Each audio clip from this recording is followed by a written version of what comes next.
and the sea. Your river runs with love for me, and I will open up my heart and let the healer set me free. I'm happy to be in the truth, and I will daily lift my head, for I will always sing, oh may your love came down. I can sing of your love, oh very good. I can sing of your love forever, singing, and I can sing of your love forever. I can sing of your love forever. Oh, the mountains and the seas, your river runs in love for me, and I will open up my heart and let the river set me free. I'm happy to be in the truth, and I will daily lift my head, for I will always sing, oh may your love came down. I can sing of your love forever, say, I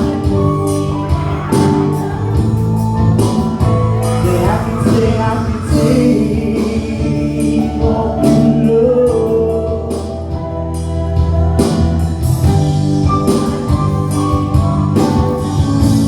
One more time, just that I can sing of your love. I can sing of your love forever. I can sing of your love forever. I can sing of your love forever. I can sing of your love forever. Oh, I feel I can sing. Sing just foolishness I know. But when the world has seen the light, they will dance with joy, like we're dancing now. I can sing of your love forever. I can sing of your love forever. Can sing.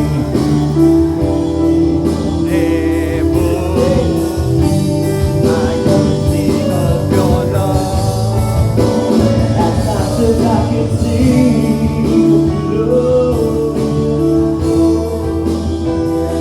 forever, sing.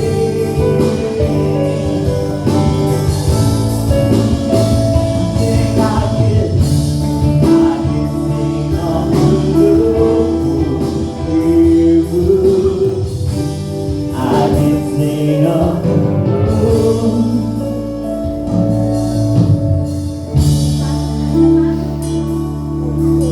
Hallelujah.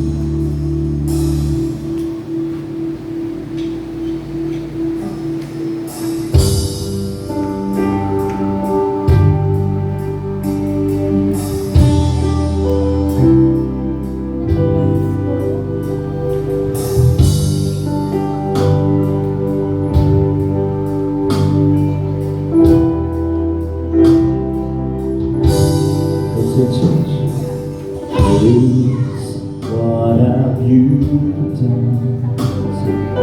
Burden for me on that cross, accused in absence of wrong, my sin washed away in your blood. Too much to make sense of it. I know that your love breaks my bones. Handle the weight, you die in my place. My soul will sing. Oh, to be like you, give all I have just to know. there's no one besides forever to hope in my heart.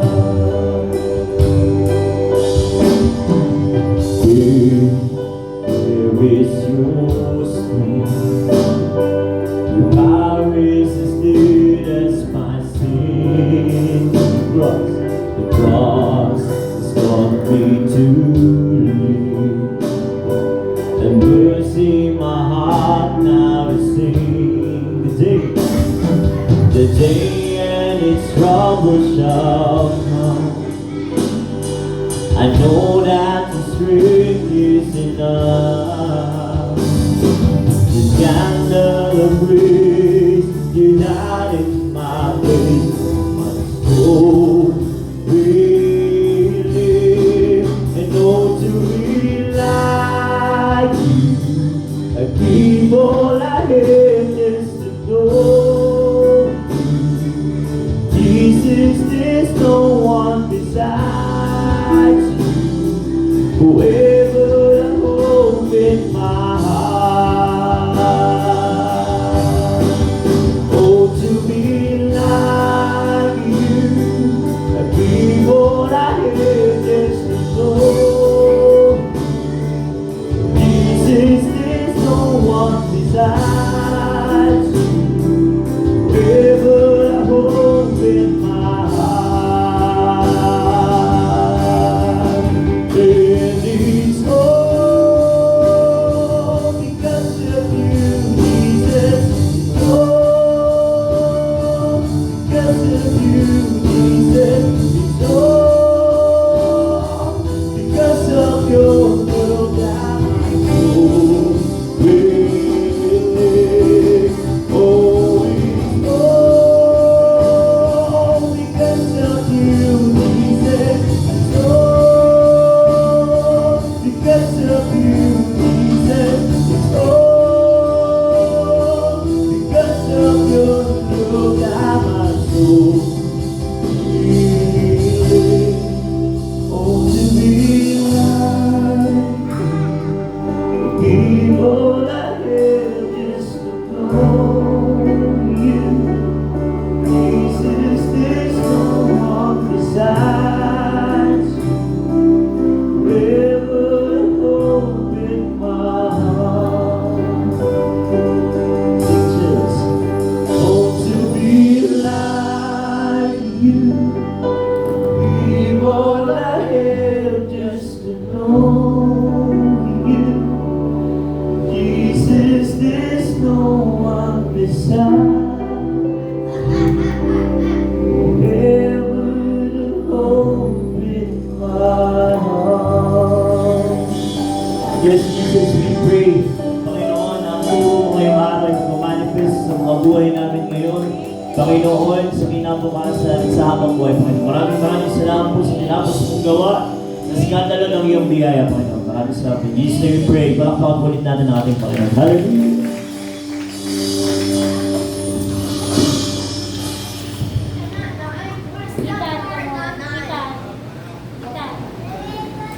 Let's go.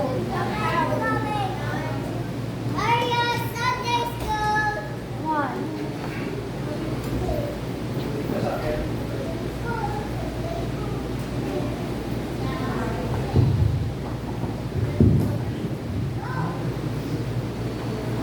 Okay, good morning po. Talagang ayaw nyo dito sa harap ha.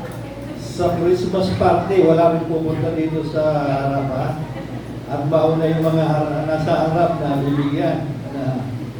Okay, ito na yata yung December namin, ang pinaka sobrang busy po. Dikit-dikit yung aming schedule. Kami po natin mailin yung sobrang pagod. Mamaya pa, may kasal din. Ako sa Rani, biglaan din yung kasal sa isang resort, Castres. At sunod-sunod din yung Christmas party. Bukas may Christmas party din yung Bataan Pastors. Malabo na po ako sapagkat hotel king, naging po sa PICC. Kaya meron na akong mga hindi madadaluhan. Kaya tuloy po natin yung mga characters nung first Christmas. Hindi ko alam kung nabuo nyo na. Okay. Kasi pag nabuo nyo yun, yung mga characters, yun po, kasama po yun sa mga bibigyan ng regalo sa Christmas party. Sino nakabuo ng buong linggo ng December? At ang unang karakter nung first Christmas na ating pinagsaluhan, sino? Si Simeon, si matandang Simeon, na pinangakuan ng Diyos na hindi pa mamatay hanggang di nila nakikita yung batang Kristo, yung baby Jesus. Grabe yun. Kaya tumanda po siya sa kahihintay sa pagdating ng Mesyas. At siya po siguro yung tao, sabi natin, hindi takot mamatay sa mga panganib, sa mga sakit, at kung ano-ano pang sakuna, sabagat naniniwala siya, hindi pa niya oras, hanggang di ngayon, siguro naman, nung makita ng mata niya yung Mesyas, mga kapatid, baka doon na siya, naghihintay talaga na dahil natuwa naman siya, napaawit siya. Last Sunday po ay sino? Si Joseph, ang tatay ni Jesus, the earthly father of Jesus. Nakita natin, simpleng karpintero, hindi sikat, pero ginamit ng Panginoon para maprotektahan yung baby Jesus. Ready na po tayo mga kapatid? Okay, sunod natin yung mga pastol, the shepherds.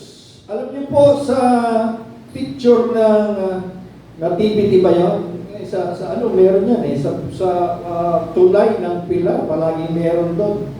Yung makikita niyo yung kubo, yung baby Jesus, minsan nandun yung mga pastor, yung mga wise men, So, mga kapatid, hindi daw kumpleto ang Pasko kung wala yung mga pastor. Hindi ko alam anong meaning nito, anong kahulugan nila, pero hindi daw makukumpleto ang atmosphere kung gusto kumpletuhin talaga yung mga characters, para maramdaman yung Pasko, hindi lang mga stars, hindi lang mga Christmas tree at kung ano-ano pa. Dapat daw kasama talaga yung mga pastor sapagkat malaki yung role nila noong first Christmas. At hindi mo yung aalamin natin, mga kapatid. Okay, ito yung aalamin natin. Anong lesson, anong aral, pwede natin makita, matutuhan dito sa mga pastor na ito. At bakit sa kanila ibinalita? Mga pastor nga sila Anong connect? Anong connect para lumitaw ang mga anghel? Sa gitna ng kanilang pagtulog, ay bumulaga sa kanila ang mga anghel. Sino sila? Sa lipunan noon, sino ba sila? Ano ba bilang nila? Nandito mo talagang masisyak kayo kung gaano ang Diyos ay walang pinipili talaga. May mga taong nire-reject. Yung mga taong nire-reject na mga tao, pinapakita ng Diyos, tanggap po niya. Tanggap po niya. Okay. Ito po yung aming pagsasaluhan. Hindi ko po alam kung maliit yung fonts, ano yung mga letra. Lucas 2:8. Simulan natin sa 8 ng Lucas 2. Sabi niya, malapit sa Bethlehem, may mga pastor na nasa parang nagpupuyat sa pagpabantay ng kanilang mga tupa. Biglang nagpakita sa kanila ang isang anghel ng Panginoon. Una pala, isang angel ng... At kadalasan dyan, mga kapatid, kahit kay Elizabeth, kahit kay Joseph, basta good news. May pangalan yung anghel na yan. Sino yan? Si Gabriel.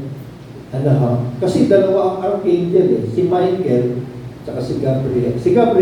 Si Michael, warrior yun.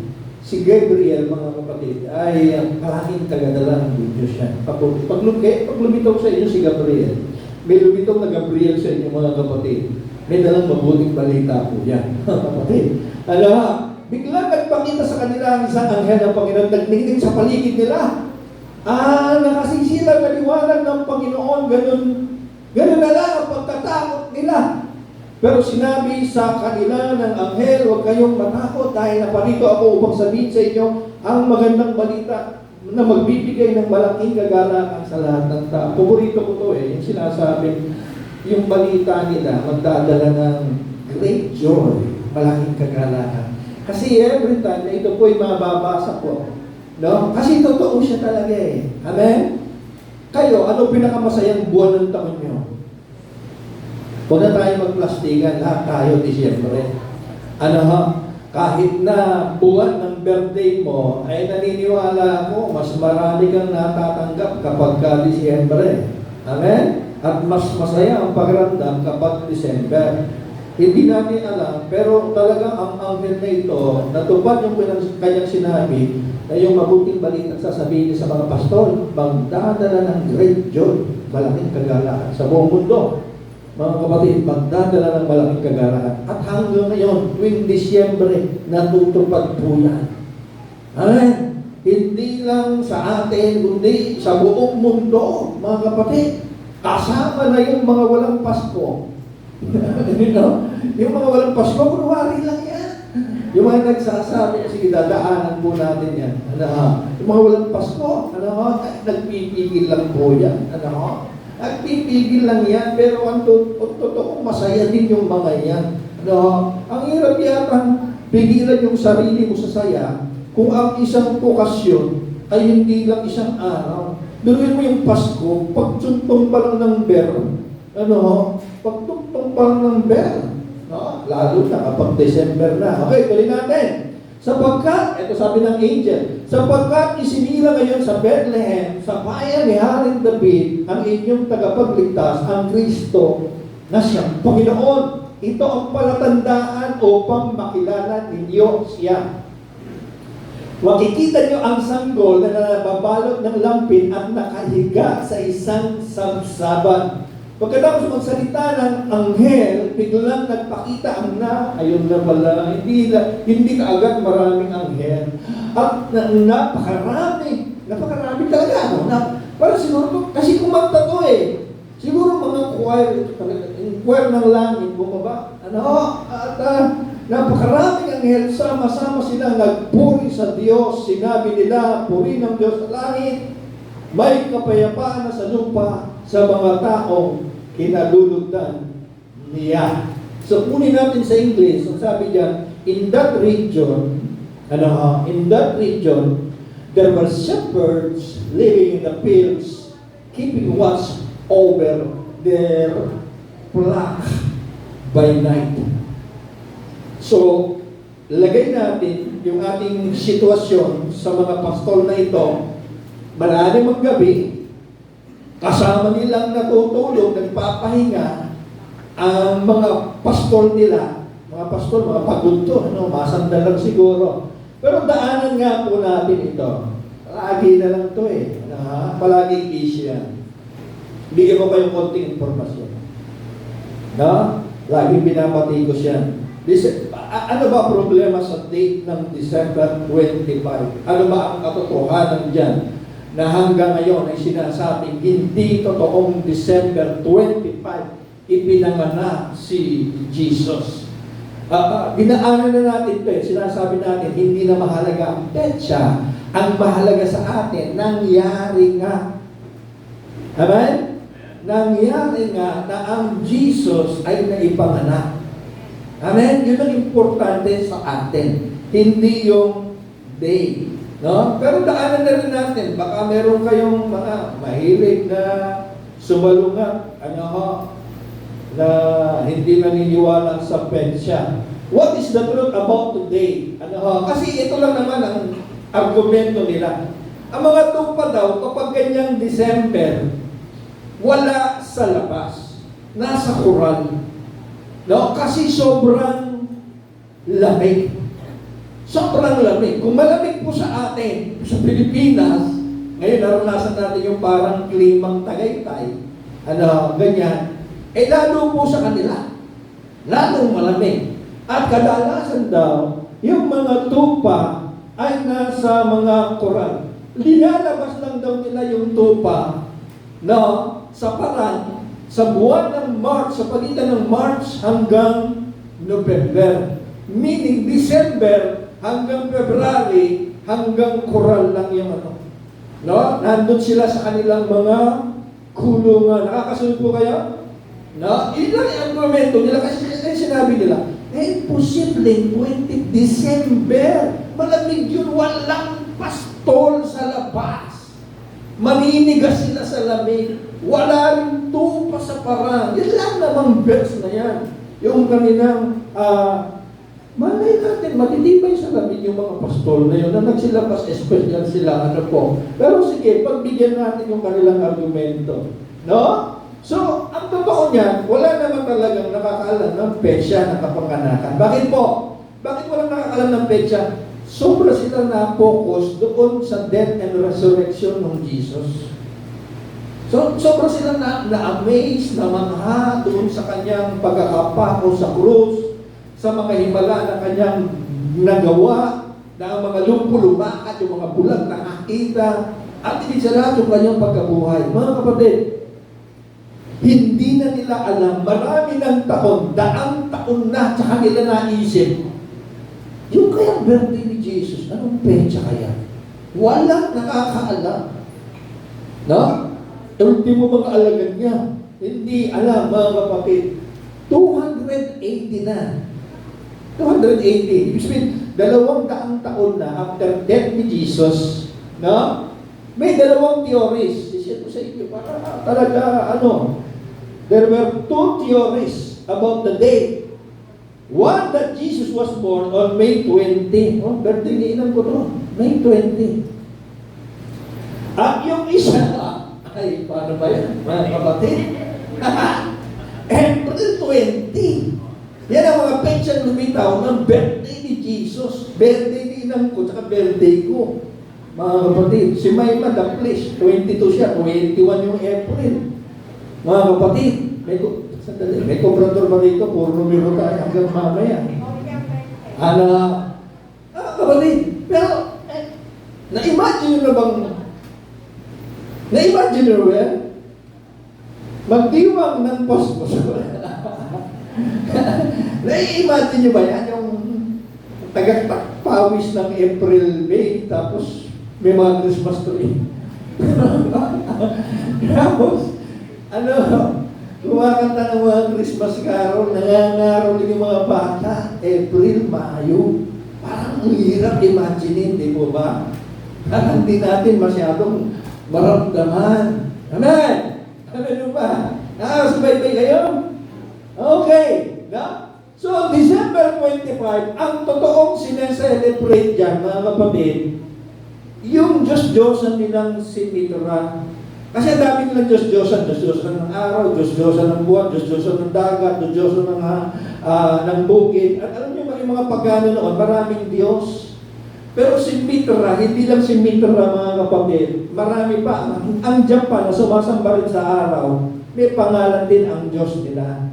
Pero mga kapatid, ito, kapanganakan daw talaga nung Diyos-Diyosan nilang araw. Yung December 25. Mga kapatid, pag December, anong mahaba? Araw o gabi? Gabi. Gabi. Napansin niyo yun? Alas 5:30 pa lang, madilim na. So, ang paniniwala po nila, mas mahaba ang gabi kaysa araw tuwing December. Sa kanilang paniniwala, kumihina yung kanilang Diyos-Diyosan. Nanghihina tuwing December yung araw, kaya nalalamangan ng gabi. Wala tayong magagawa yung panahon ng kamangmangan noon hindi pa talaga, wala pa masyadong siyensya. Yun ang kaya alam niyo po, mga kapatid, nagsasagawa sila ng bonfires.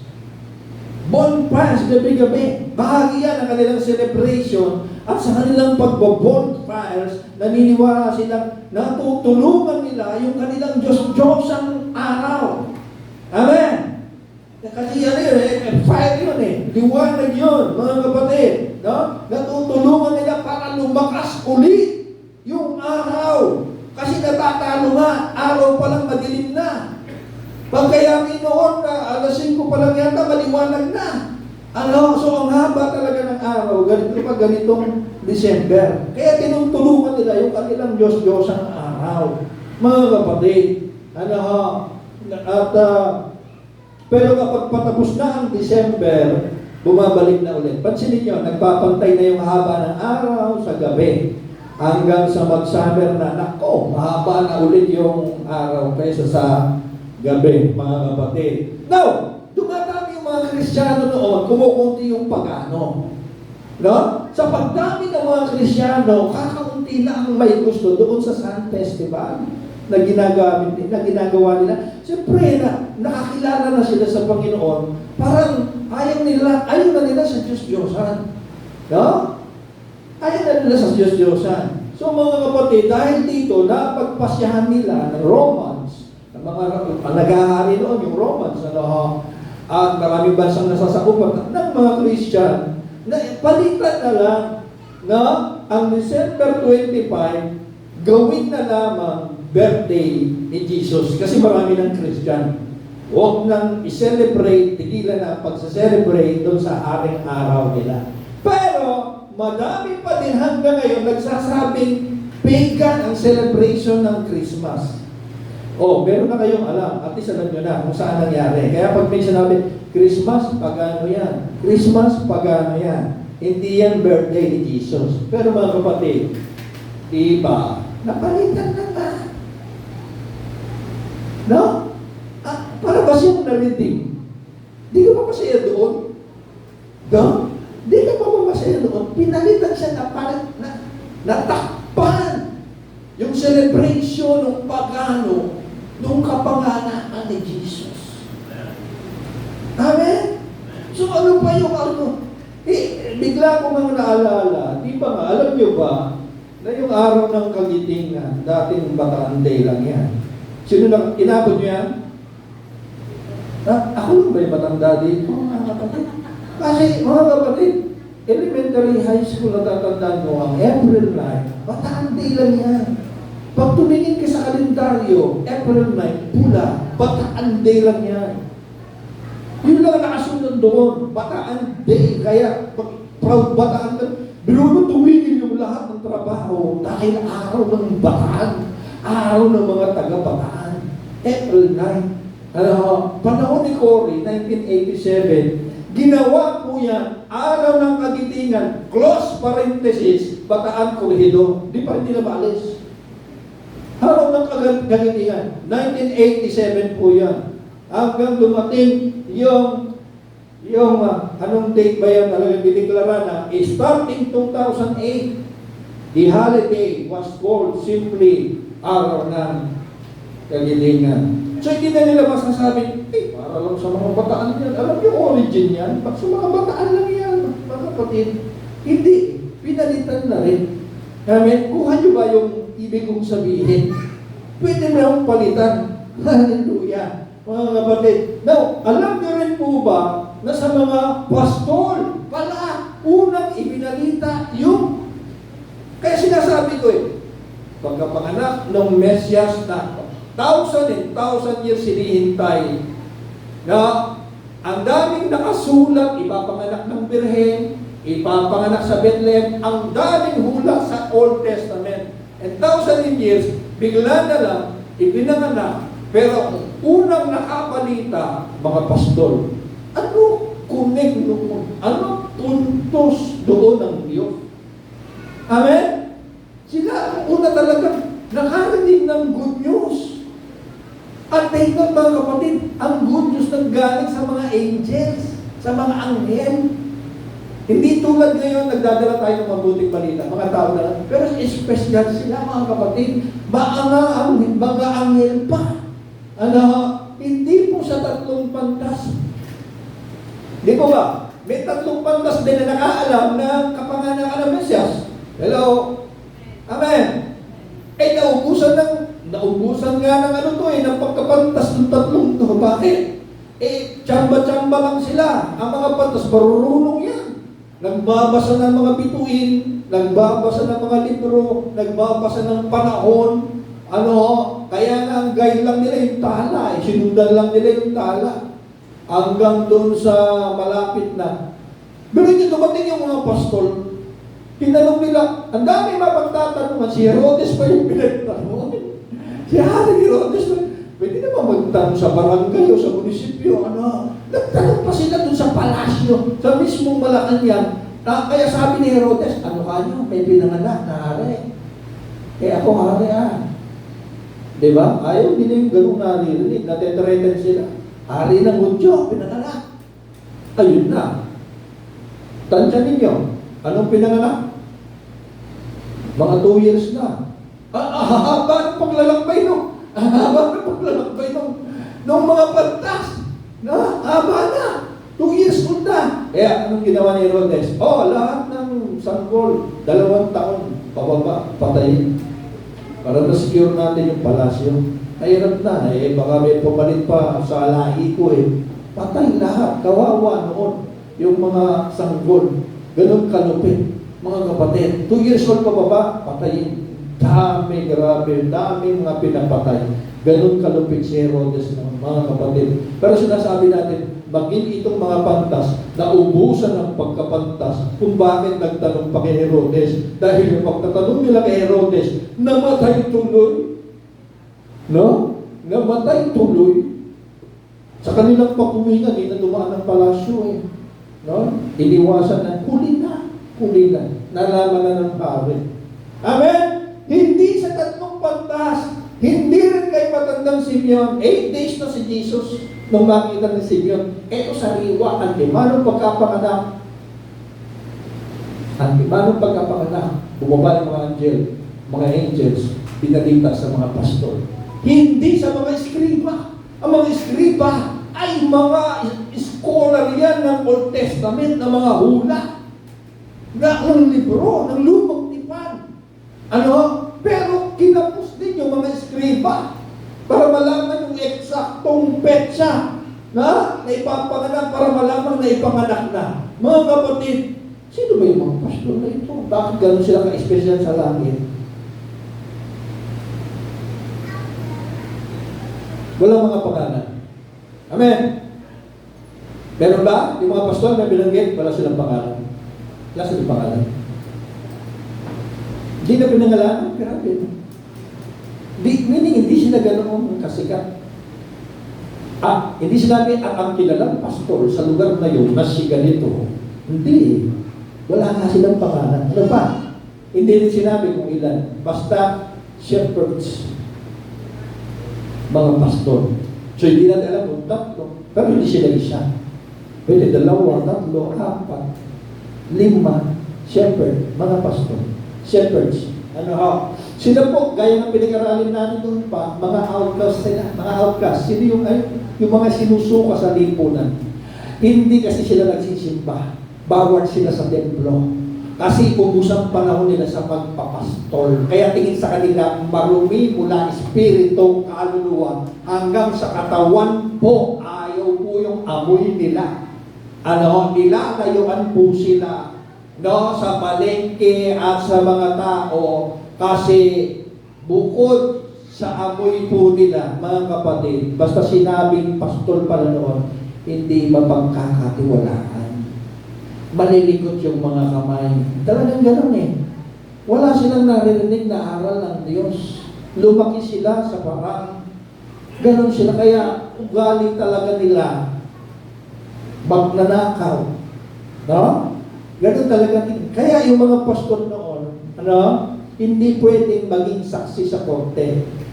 May krimen nangyari, nagrabyado ka, may nakakitang pastor, nakita mo, hindi mo pwedeng gawing witness. Teka, may saksi ako, yung pastor. Hindi pwede. Dahil yung kanilang patotoo, hindi pinapaniwalaan sa korte. Ganon kababang yung kanilang pagkatao. Grabe.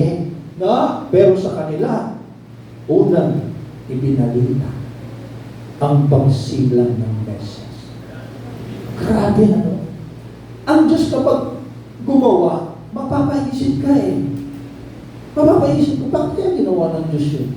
Na para bang sinasabi ng Diyos Ama sa mabuting balita ng kaligtasan, lahat ay kasama. Amen? Walang wera. Amen? At pinili ng Diyos yung pinandidirihan ng yung walang panahong magsimba, walang panahong maligo, walang panahong ayusin ang sarili, masama ang ugali. Pinili ng Diyos yung mga pinandidirihan ng lipunan para may pakita yung kanyang pagmamahal. Amen? Na wala siyang sinisino. Amen? Ang message dito mga kapatid, ano mensahe dyan? Ano connect dyan? Anong puntos dyan? Mga kapatid, kung kasama yung mga sinusukat pinandidirihan pastor sa mabuting balita, kasama ka. Amen? Kasama diyan, pati yung mga tao sa tingin mo rin hindi kasama. Amen? Uy, amen. Ultimo mga pinandidirihan at isinusuka sa lipunan kasama. Inuna pa. Amen. Inuna pa yung mga pastor. Amen. Meron nga sa Facebook. Minsan napapasawsaw tayo, hindi natin sinasadya. May nag-post. Yung iglesia ni Cristo ka, pero masaya ka sa Christmas break. Kasi alam niyo po, iglesia ni Cristo, walang mga Pasko yan. May nag-post ng gano'n, parang yung tao, nagtatatalon, pero iglesia ni Cristo, masaya sa Christmas break. Napasawsaw po ako, sabi ko pati Christmas bonus at Christmas gift, kasama sila, pero wala silang Christmas. Ayun, tuloy, may nagalit sa akin. Wala ba kayong kayang batikusin kundi kami nalaman, binanggit pa yung pangalan ko. Nandiyan naman ang saksi ng Jehovah, nandiyan naman ang mga Muslim, nandiyan naman ang dami niyang binanggit. Panay INC lang kayo nakapokus. Sabi ko saan, patawarin niyo na po ako, napasawsaw lang ako. Nagalit. Pero alam niyo po, kasama talaga sila Pati yung mga hindi naniniwala sa Pasko, kasama sila. Pati Muslim. Alam niyo mga Muslim na walang Pasko, masaya. Lalo na yung mga nagtitindang Muslim. Bakit? Ubus lagi yung mga paninda nila. Kaya gusto rin nila ng December, ng Pasko. Pero walang mga Pasko yan. Amen? No? Ganun Ibig sabihin, totoo yung sinabi ng angel, ang dala nilang mabuting balita, magdadala ng malaking kagalakan sa sangkatawan ng mundo. Ang daming masaya kapag Pasko. Hallelujah! So, hindi talaga kompleto ang Pasko kung wala ang mga pastol. Sapagkat sa presensya ng mga pastol, makikita natin na kung sila kasama na pala lahat. Kung ang mga katulad nila kasama pala lahat. Pinapakita ng Diyos, wala siyang sinisinat pinipili. Lahat sinasa. Pumili siya ng mga taong sinusukat pinandidirihan ng lipunan para ipakita mahal niya ang lahat ng tao. Amen? Hallelujah! Sa mabuting balita ng kaligtasan, dapat lahat kasama. Pati na yung sa tingin ng iba, hindi dapat. Tapos, pangalawang part po tayo.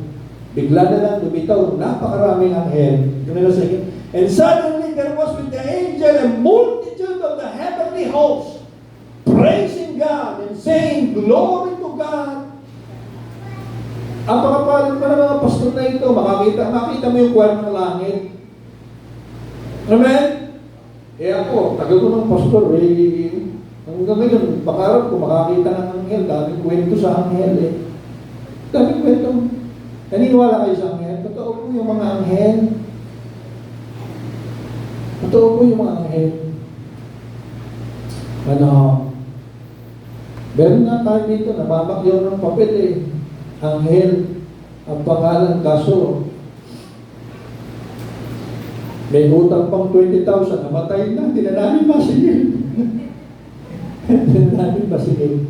Kaya, huwag niyo nang pansinin ninyo ba, nag-aaral kasi ako ng verse para patunayan kung totoo yung mga angels at iniingatan ka nito. Kapatid, nagsabi sa Hebrew 1:14, therefore angels are only servants, spirit sent to care for people who will inherit salvation. Nag-inherit na ba kayo ng kaligtasan? Na sila po ay nag-iingat ng mga taong naliligtas. Basta totoo po ba yung anghel sa kanan, kaliwa ay demonyo?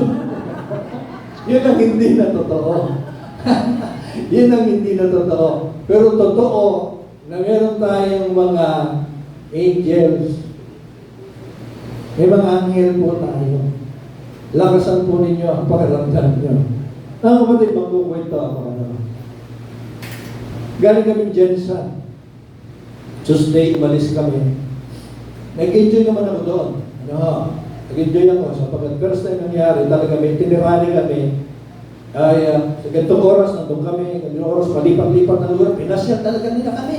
Pinasyat, sinulit nila yung mga araw namin, mga kapatid. Sinulit talaga nila, pati pagkain, pinagpatay kami ng tupa, yung kilawin tuna na napakalalaki, 100 kilos kilawin. Sawa kami, mga kapatid. No? Ang galing. No? Ang ikinaka-stress ko po, mga kapatid, yung pag-uwi namin ng Thursday evening ay 8 ang dating namin. 9 namasahe lang kami dahil ang mahal ng parkingan sa airport ngayon. Namasahe na lang kami. 9 ang last trip ng Genesis. 8 ang arrival namin. Tapos nag-announce pa na delay na naman yung arrival namin sa Manila. Naging 8:30 pa. Lalo akong na-stress. Bakit ko na ako na-stress? Kasi umaga ng Friday, ang dami ko pong aasikasuhin. Christmas party ng bookstore hanggang ngayon, di namin nakakausap ng venue. Last day na ng submission ng marriage contract doon sa Orion, sa Civil Register. Ang daming kailangan gawin umaga pa lang, kaya kailangan maaga, umaga, ng Biyernes nandito na kami, mga kapatid. Pagbaba namin ng airport, ay 8:30 na, labas kami natin Maylin. Para kami tumatakbo, hatak yung maleta namin. Pagdating sa labas, ang dami namin kasabay. Taxi, wala na. Malabo na yung Pasay dito. Avenida, ang dami kong binilabog na tao. Avenida, baka sakali. Nag-9:45, alas 10. Sabi ng taxi, magkano Avenida? 1,200 po. Matutulog na lang ako sa akin. 1,200 mula na iya hanggang sa Avenida. Nako, di pa po sure yun, sir. Dahil matraffic. No, hindi sure yun. So, lahat ng taxi, nangungutrata pala. Walang metro doon. Walang metro sa hanggang sa makakita kami. Ikaw naman magkano? Metro kami, sir. Kahit saan kayo, may metro kami. Okay. Malabo na Avenida. Pasay tayo. Pasay. Traffic. 8:30 traffic pa, ganun pala doon. Dumating po kami sa Pasay. Alapit lang yun Genesis Pasay. Dumating kami, alam nyo, alas 10. Pagbaba namin, ang sabi doon, ay, kaalis lang po nung baka. Wala nang bus. So, napilitan kami natin Maylin yung matulog sa Pasay. At kumuha kami ng room. Inabot yung card ng room. Alam niyo yun, dinasusi, di ba? Card na ng room. Number 409. Nagtingin na kami natin, Maylin mo, 409. Di ba number ng room natin ito sa Sa Jensen? Oo. 409 na naman. 409 tayo doon. 409 na naman ngayon.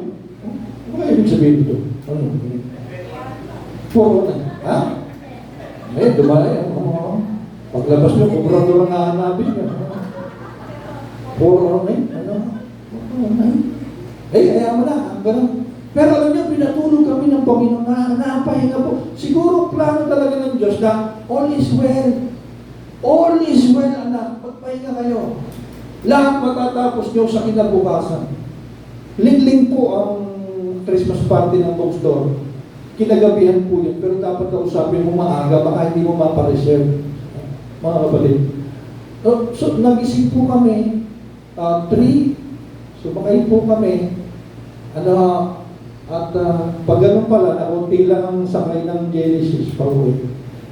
Konti lang kayo, tapos madaling araw, lulutong pala yung tainga mo sa sobrang lamig dun sa, walang pakialam ng Genesis dun sa, yung lahat ng tao, nakatalokbong yung lahat ng kasabay namin. Kala ko mga Muslim lang, mga giniginoo pala, So, sa madaling sabi mga kapatid, yung lahat ng dapat kong gawin, punta pa kaya abogado, na-stress ako dun sa audio eh. Kasi, kaya umabot siya ng last day ng submission, wala yung boss nila. Tapos bibigyan kami, 15 days lang po ang requirement para ipasa niyo yung kasal. Wala yung boss nila eh. Sino ba may kasalanan kaya hindi namin pwede ipasa ng oras na yun, ng araw na yun? Wala yung boss nila. Dapat hindi ganun. Pero sige, katapos lahat. At nung nasa lingling na ako, mga kapatid, nasa lingling na ako. Wala pa akong kasama. Para ako naman, ay salamat. Hintay ko na lang mga kasama ko, sila Pastor Henry, sila pamilya nila, may parapol kami, si May Manila kasi kaso nabili ng mga parapol, para sa bookstore. Ay, hanggang yung 409, ayaw akong patahimigin ng 409. Ano ba talaga itong 409 na ito? So, Google.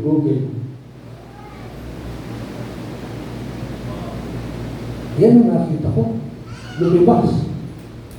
Ang 409, when the 409 angel number appears, your angels remind you that you are divinely guided and never alone. Listen to your intuition.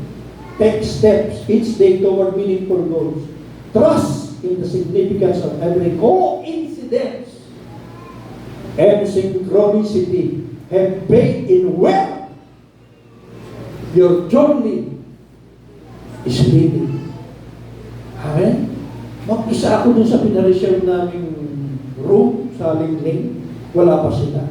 Makita ko, yung kilabot ko, meaning, papunta pa lang kami ng Jensen, ginagabayan na po kami. Yung kinaka-stress mong arrival nyo, huwag na ika-stress, papatulugin kita na may mapapahinga ka. Matatapos mo lahat Friday. Matatapos. Because you are divinely guided. Meron pa kong nangyari, matindi mga kapatid. Doon sa 7 falls, ang galing po ng 7 falls. Isang malaking falls, 7 sunod-sunod. Nandun kami sa Pets Falls pala. Sa tuwa ko sa napakataas na waterfalls na yung buwan ng picture. Ewan ko, nakita niyo yung video ko. Pumunta pa ako doon sa maraming bato. Sa maraming bato, puntua ako eh. No? Gusto ko palagi yung picture ko. Alam niyo yung mga bato-batong malalaki na yun? Bawal pala tapakan nyo kasi may mga lumot.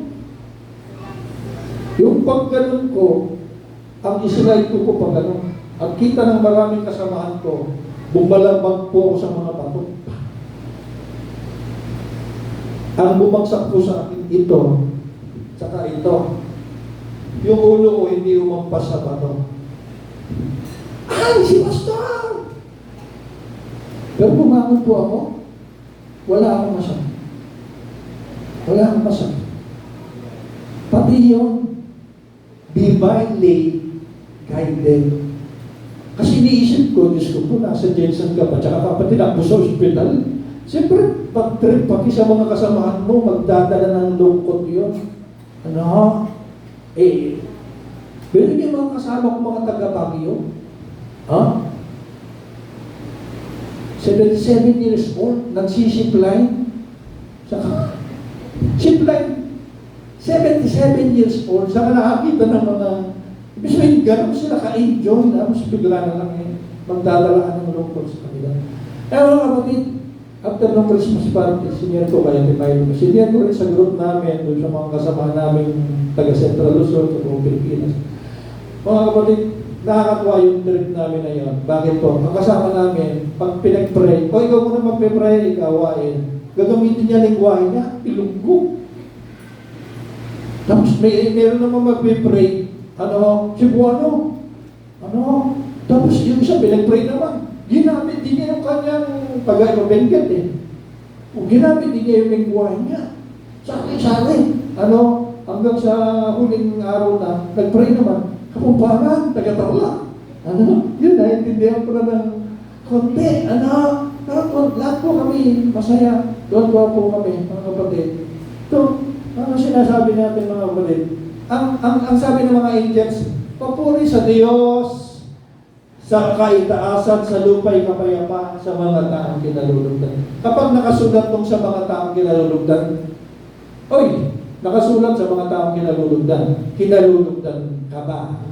Kinalulugdan ka ba? Malinaw, nakasulat sa mga taong kinalulugdan. Kagad naisip namin dito, pero hindi kinalulugdan ang Diyos. Pero mga kapatid, pag sinabi sa mga taong kinalulugdan niya, kasama yung mga sinusukang faktor. Otherwise, hindi sasabihin sa kanila ang magandang balita. At kung kasama yung mga pinagdidiriang pastor, kasama ka din. Amen? Natutuwa ang Diyos. Papuri sa Diyos. Ang promise sa iyo, kapatid, ang kapayapaan. Tunay na hindi kumpleto ang Pasko kapag wala mga pastor. Amen? Amen ba? Tayo po tayong lahat. Magpasalamat tayo sa Panginoon. Panginoon, salamat po sa mensahe ng Pasko. Sa mga characters na ito, bawat isa sa kanila ay nagdadala ng mensahe sa amin. May mga aral, Panginoon, kagaya ng mga pastor. Tataka kami, hindi mo unang ibinalita yung kapanganaan ng iyong anak na si Jesus sa mga nag-aaral ng kasulatan, sa mga scholar ng kasulatan, hindi sa kanila, hindi sa wise men, hindi sa mga kilalang tao noong panahon yun. Pinili mo ang pinakaaba upang ipakita lahat ng tao mahal mo, Panginoon, at gusto mong unahin yung grupo ng mga tao na kulang sa pagmamahal, Panginoon. Salamat po dahil dito patuloy na lumalakas ang aming loob na papanatag na kung ang mga pastor ay minahal ko ay lalo mamahalin mo kami, Panginoon.